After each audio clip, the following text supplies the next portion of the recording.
The Calgary Police Service is asking for public assistance in connection with the death of a man that has now been deemed a homicide. Sardar Atiq Khan, 41 years, was found dead inside his home in the 0 to 100 block of Martindale Drive Northeast at approximately 6:15 a.m. on Friday, May 30th, 2014. It was initially believed Khan died from a drug overdose. However, it has now been determined he was a victim of a homicide.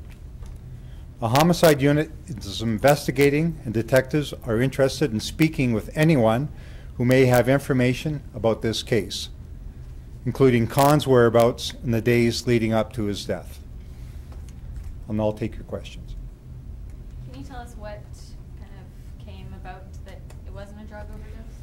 This has been an ongoing investigation. We've been working in consultation with the medical examiner's office, and we continue to get preliminary results back from the tests that were conducted at the time of the autopsy and the forensic examination conducted on the house.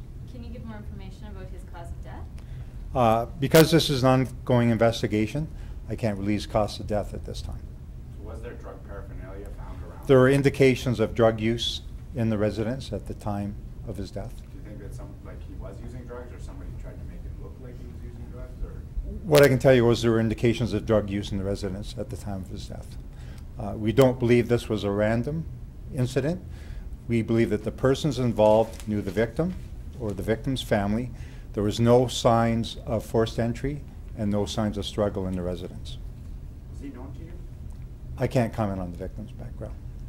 Can you say, what the victim did here in Calgary? I'm sorry? Can you say what he did in Calgary?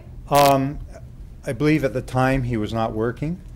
He'd only been back to Calgary for a week, and he was traveling just prior to arriving back in Calgary. So did he live at this residence? Or He lived at the residence with his wife and 2 young children. So does he still have a wife and 2 kids here then? Pardon? Does he have a wife and 2 kids? Yes, he does, and they're still in Calgary. And so do you have suspects in this case? At this point, we're keeping an open mind, looking at all possibilities. We have talked to the family, and they have been cooperative with the investigation. So can you say, was this made to look like a drug overdose, or did he die of a drug overdose? What I can say is that there were indications of drug overdose in the residence at the time of his death. Or drug use, you mean, not drug overdose? I'm sorry, there were indications of drug use in the residence at the time of his death. Is his wife aware of his drug use?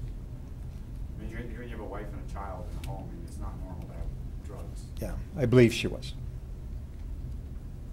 So were there questions right when the body was discovered? Yeah, we treated this as a suspicious death from the onset of the investigation, and we ensured that we conducted a complete and thorough forensic examination of the residence during the early stages of the investigation. So even though that you thought it might have been a drug overdose, there were always questions? It was treated as suspicious.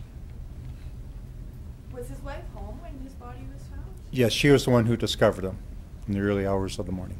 So, and you said you guys are trying to piece together sort of his movements in the last days. Are you aware of his movements, or is it? We're aware of some of his movements, but again, we want to speak with anybody who may have had contact with him prior to him being discovered in that week prior to his death. How long have he lived in Calgary for? That I'm not sure. How difficult will it be to get information from members of the public asking about whereabouts when this occurred way back in May? I think that it shouldn't be difficult. Now that we're releasing it as a homicide, we're asking anybody to recall if they had any contact with him prior to him being discovered, what contact they did have, where he was, maybe what he said, any concerns, and that can assist us with the investigation. So did it take this long for toxicology results? It takes us long to get the results back from the first tests that were conducted during the initial stages of the investigation, and we had a number of investigative steps to complete as well before we could announce that this is a homicide investigation. How long was he dead before he was found? I believe he was only dead a short period of time. He went last seen during the late evening hours the day before, and he was alive at that time. And then found next morning? Then found in the On his morning, way. yes. So 7 or so months elapses from when he dies until now. I know you said toxicology tested quite a while, but wouldn't the autopsy have been done in the days Yeah, afterwards? the autopsy was completed, and we have to wait for interpretation of those results. As well, we had a number of investigative steps that we had to complete, and we had to wait for toxicology results as well. But after that autopsy, there was always this inkling that this was From probably from the initial stages of the investigation, this was treated as a suspicious investigation, and we ensured that we did all the proper investigative steps during the early stages to assist us with the investigation later on. Why was it treated as suspicious? Just given the circumstances, because this is an ongoing investigation, I can't get into those details at this time. Hopefully there'll be some point where we can release that information. Have you talked to the family? Like, how We are they have reacting? talked to the family. They have been cooperative with the investigation. How are they reacting to it being a homicide? Obviously, they're upset, but they want to assist with the investigation as well.